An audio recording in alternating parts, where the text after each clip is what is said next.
that goes into your education, that goes into other areas of your life that you have worked so hard at to be so good at. You know, you have to remember that you still have to put that kind of effort into your marriage. You cut me loose and set me free.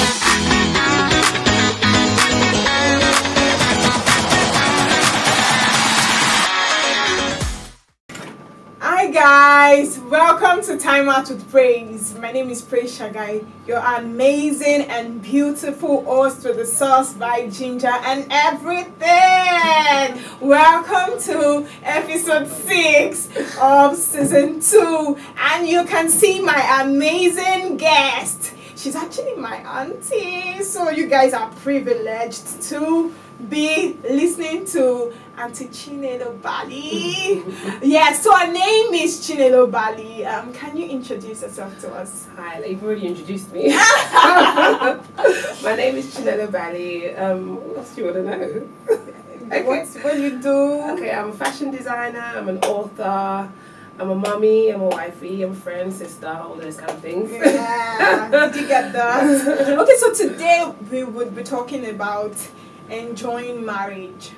Like you can see, she's a wifey, so she's experienced, she knows what she's saying. She's been married for over 12 years. She just looks like Cecile. Don't think that is one small. Like, she's been married for over 12 years. So when she's saying something, she knows what she's saying. So we will dive into it like this. I'm just here to learn because I know nothing about marriage. No, from each other. So I'm going to just ask you the first question, that what does it mean to enjoy marriage?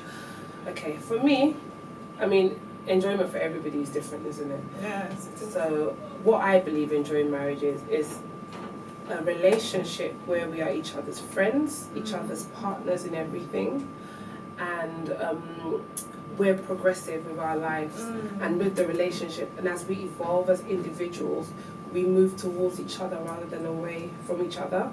So that for me is what enjoying marriage is. It's about growth, it's about love, friendship, companionship, all those nice things. Okay. Most times I feel like people don't really know that marriage can be enjoyed, because most times most people grew up in homes where the parents tolerate each other, and it's more of managing, just surviving the marriage. And I feel like why we have more divorces these days is because people have realized that they don't need to struggle through marriage, they don't need to survive in marriage, that they could actually enjoy it. So instead of us making that mistake of getting into marriage and saying, oh, this marriage is too much for me, I'm not able to enjoy it, I feel like we can from the beginning start off by enjoying it and grow together. I think the whole thing about enjoying is it's really a mindset thing, you know, and a lot of these narratives that we throw around about marriage and things that we hear the older generation say, and you know, things like, oh, you must tolerate in marriage. Tolerance is definitely in marriage, but the way it's said, it's negative. You know, tolerance doesn't have to be completely negative. You know, it's a thing, it's about growth. You know, and as you're growing, you guys have to tolerate and accommodate each other. You know, but because we've made tolerance this negative thing, you know, people feel like, oh, I'm just tolerating, I'm just, you know, just, and it's just a negative thing, but it doesn't have to be like that. Because I feel like more persons need to know that you can enjoy marriage. Definitely. Because I've had married people telling me that, take your time, we don't need to rush to marry. We that we are here, we know what we are saying. And I'm just like, see, that's is the it thing. that horrible? No, that's the problem. It's not a bed of roses, but there's something my pastor, I'm going to refer to to who I am. I'm a Christian, I'm going to refer to that a lot, right? So there's something my pastor always says, it's about your mindset. If you think marriage is difficult, it will be difficult. If you think marriage is easy, it will be easier for you because you would have primed your mind in a certain way. So if you think I have to tolerate, and that tolerance is a negative one in your mindset, that's what's going to happen.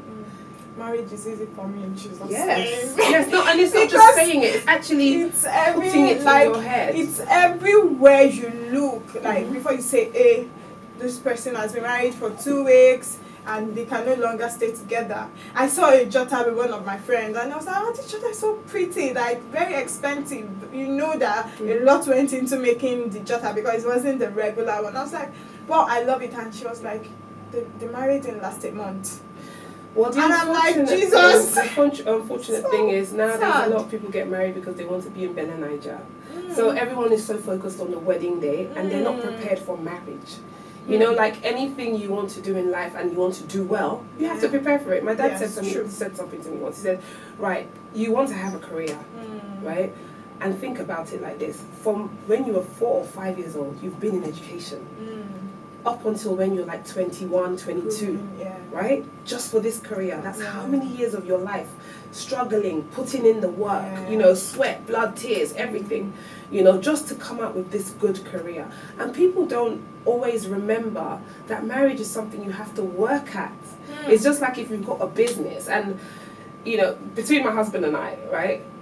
One of us is more concerned about business. You know, not like we're both concerned about our marriage, about everything, but for instance, you just have to sometimes remember that effort that goes into business, that goes into your education, that goes into other areas of your life that you have worked so hard at to be so good at, you know, you have to remember that you still have to put that kind of effort into your marriage. But people go into marriage thinking that, oh, it's just going to be heaven on earth. Or it's just going to be, you know, we're just going to get it. And it doesn't work like that because you're two different people. So you have to get to each other, get to know each other. You know, you have to grow with each other, accommodate each other because constantly you're both evolving, you're both changing, you know, and work at your relationship intentionally so that you can enjoy it. I love this because we see too many sad contents on the internet, social media about marriages. So I am happy to know that there are people who actually will tell you you can enjoy marriage. Because most times what we hear is like, you're not yet married, just rest though, wait that way. And it's almost becoming like, hey, thank God I'm not married yet. Whereas it should be like, oh, I actually want to marry. And I see a lot of persons that are in that place where they are even thinking, I don't know if I'm going to marry. Because the content we've heard, we've seen, we've seen people experience around us, and it's so sad. It is sad because even people in marriage, when you see some of these things happen, you know, you see couples that were ahead of you and how things break down, it's scary, you know, and it makes you feel like, oh my God, you know, because that's the reality of some of these things, you know, but you just feel, but if you've got it in your head that marriage is difficult, marriage is a hard thing, marriage is a bad thing, marriage is whatever you've got in your head about marriage, that's what's going to dictate how you behave in your marriage, right? That's what's going to dictate how you behave towards marriage if you're not already in marriage, right? So if you've got it as a negative thing, you are only going to put out negativity about it, and there you'll attract negative, you know. But if you've got it in your mind that marriage is a beautiful thing, you know, in marriage I'm going to experience God's love, I'm going to be able to give God's kind of love, you know, this is going to be an enriching experience for me. This is going to make me a better person. This is going to make me, you know, we're going to raise a godly family. We're going to put out good seeds into the society, you know, and we're going to put our own quota into society to making society and our environment better. You know, if you see your marriage as more than just me and this guy or me and this woman, you understand that there's a purpose, there's a bigger picture. You know, if you've got all those things in your mindset, you will approach marriage differently. You'll behave differently in marriage, and you will do marriage differently. You know? Yes, absolutely. So I just want to ask that, how do you know you're enjoying marriage? What are the things you see? How do you feel? Because I really don't know. So if somebody says, oh, I'm enjoying marriage, what are the experiences I should know that, oh, this person is going through that means they're having a good marriage? I mean, like I said, enjoyment is relative, right? For me, how do you know you're enjoying marriage? I feel like if you're growing together, right? I mean, you will know when if you're happy or if you're unhappy. Do you understand? But always just know that marriage is not devoid of issues. Do you understand? But that doesn't take away from the fact that you're happily married or you're enjoying your marriage. Just because your marriage is going through a struggle at that point in time, or you're going through something, you know, I mean, there is no exact time frame as to how long each problem can last, you know. But again, it goes down to your mindset.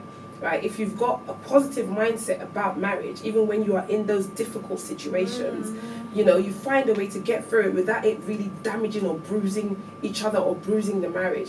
Like myself and my husband now, we waited 9 years to have our first child, to have our child, right? Now that is a situation that really destroys a lot of people. And I can tell you, it never affected our relationship ever. And I know because of how things are in the world now, that's going to sound so unrealistic, but the truth is, it never ever affected our relationship because of the way we understand marriage to be. I mean, people will speak to him and say to him, but you know you're getting older and you're not going to have children of your own and this, that and the other. And he'll say to them, listen, marriage is not about having children, right? If God decides to bless our marriage with children, our own biological children, fine. If he decides that we're going to be parents through adoption, fine. Whichever way, he will bless us with children. You know, and then God gave us our own child, you know, but it never affected our marriage. And I remember one of my sisters saying to me one time, oh, Chinelo, I really commend you and Tunde for not allowing this to destroy you guys.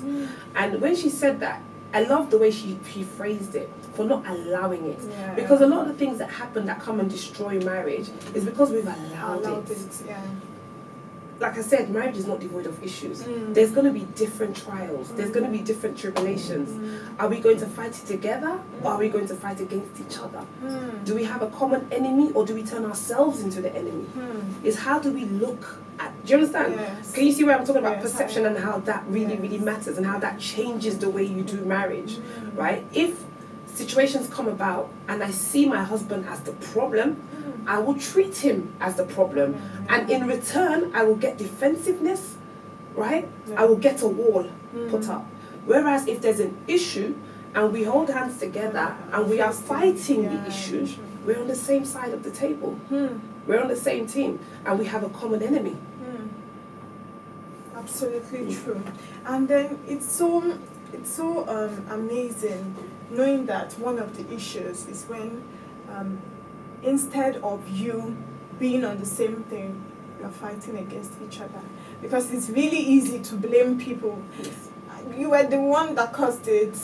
You are the one that did this. It's because of you we are going through this. It is your carelessness that caused this. But instead of doing those things, if you're on the same thing and you say, okay, I know we are in this now, let us go through it together.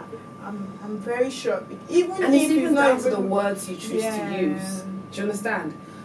We are having an issue. Not you are having an issue. Or I am having an issue, right? Right. Our finances is struggling at this moment, right? Not your. Okay, yes. Baby, our spiritual life is struggling at this moment. How can we make it better? Should we start praying together more? Should we? Do you understand? It's a once you start seeing yourselves as one person and as on the same team, it really changes the way you look at problems. And apart from that, it sows a seed in each other's hearts that this person has my back, this person's on my side. And the other person knows, okay, that person's got my back. And when you can feel that sense of loyalty, no matter what happens, even when one person has offended the other, you'll understand that, okay, this person didn't do this intentionally to hurt me. Do you understand? Because sometimes life takes us in situations where we change, our behavior changes because we're going through something. You know, men react to things different. Women react to things differently, you know, and we all, even though, yes, we're doing life together, sometimes we're facing different challenges. At work, someone could be being challenged in one way.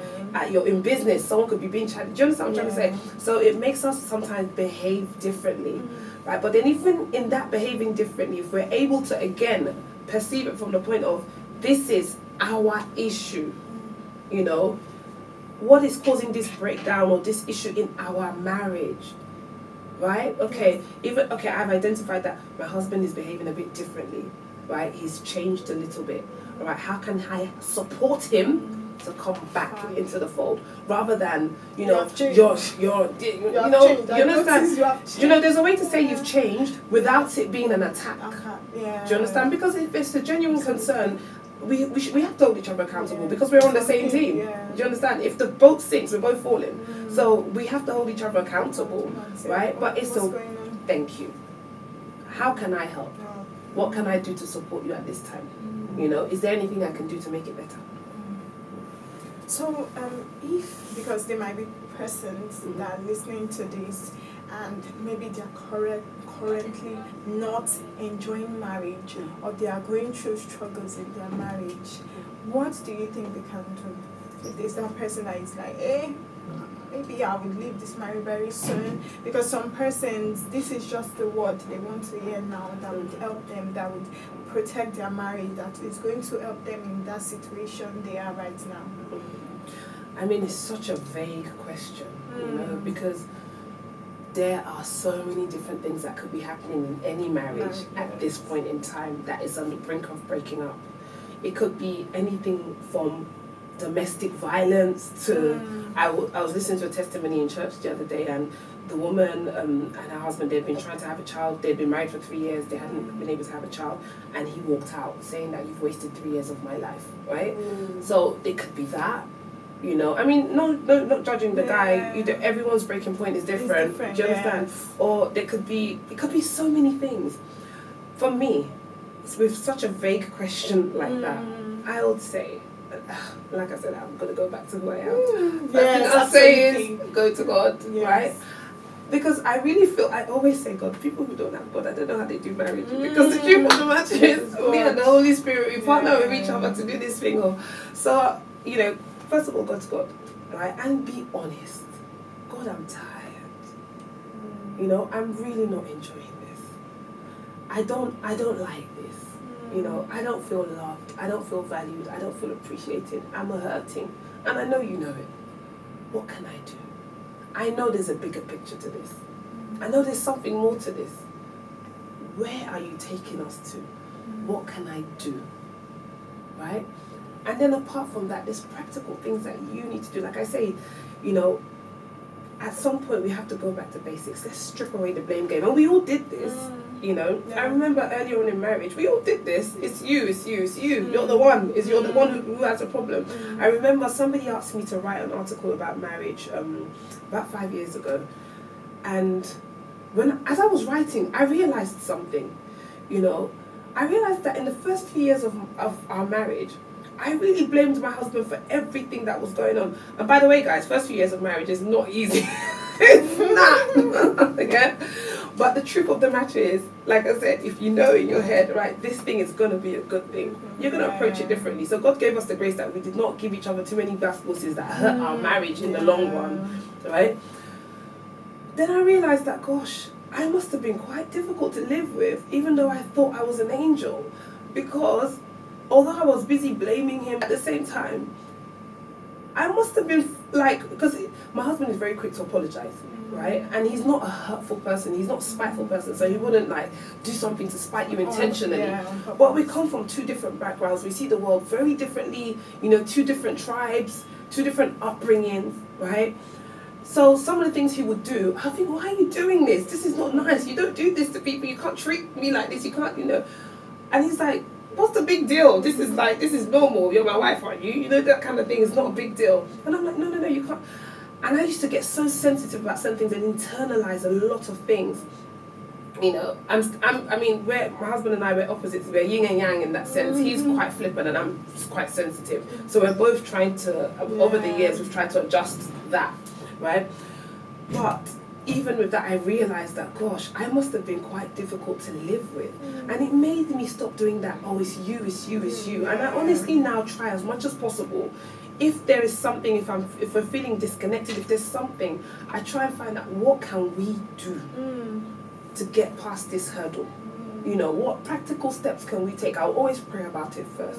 What practical steps can we take to get our marriage past this hurdle? Because real life happens and it affects relationships. Because stresses of life, children, this, that, all these things puts a burden on relationship. So it's hard sometimes to stay connected, right? And then there's sacrifices that you have to make sometimes in life when you guys are trying to get to the next level.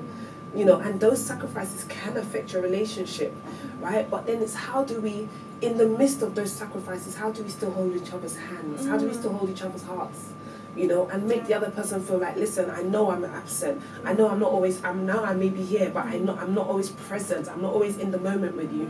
But you're very important to me. You're still very special to me. How do we do that? Do you understand? And that's why, even in a situation where, okay, I can see we're drifting this way because this and this is happening in our lives at the moment. Okay, how can I call my husband back? Or how can I call my wife back? You know, even if it's for that brief moment so we can reconnect, you know, and understand that you're still important in my life. Okay, and I'm still here right next beside you. Fine, let's carry on pushing. Very, very. I've learned so much. I've learned so much. I don't know about you, but I have learned so much because even just, let me say, sibling relationship, we are always quick to blame that it is you are the reason. And I feel like most times when you actually take responsibility for things, you don't push it to others. It's always easier for you to get through, to find solutions. Because there's less defense. Yes. There's less defense. Yes. Yeah. And it's the language. You know, there's something I really had to work on because I know I was doing it. Right? It's something I really had to work on the language. Like, instead of saying things like, you did this to me or you did, I could say things like, this thing that happened has made me feel like this. Do you understand? Yeah. So it's not like I'm putting it on you, like, because that wasn't his intention.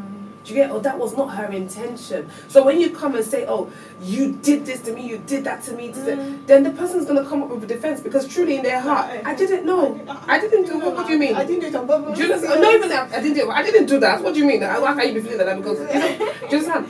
Rather than, okay, babe, you know what? This thing that happened, this is how it made me feel. That person will think, oh, I don't want that person to feel like that. Do you understand? Thank you so much. Thank you so much for agreeing to be here because it's so amazing. And I when I asked her, she was like, "Oh yes." I was really happy to have her because most times people are really so busy and she's extremely busy. So when somebody agrees to give you their time, I'm always so grateful. Thank you so much. Thank you so much for all the advice. I'm really excited about Thank you so much because yes. Most of these things you've said, I'm personally going to work on them going forward in my relationship and when marriage also comes because it is very important. You can't do life alone. Even if you say you don't want to marry, you're going to still relate with people. Yes, even with people. So thank you very much, Ma. Thank you. I really appreciate it. Thanks for having me. So guys, you can see that I'm wearing the Timeout with Praise hoodie. We have them for sale. We have t-shirts. We have the face cap. We have the bucket cap. Do purchase them. They're available for purchase. You can contact us on Instagram at Timeout with Praise, on Twitter at Timeout with P, on Facebook, Timeout with Praise, and if you want to send an email to us for sponsorship, advert, or whatever, you can send the mail to timeoutwithpraise@gmail.com. Thank you guys for listening. Thank you for listening to this episode. Bye guys.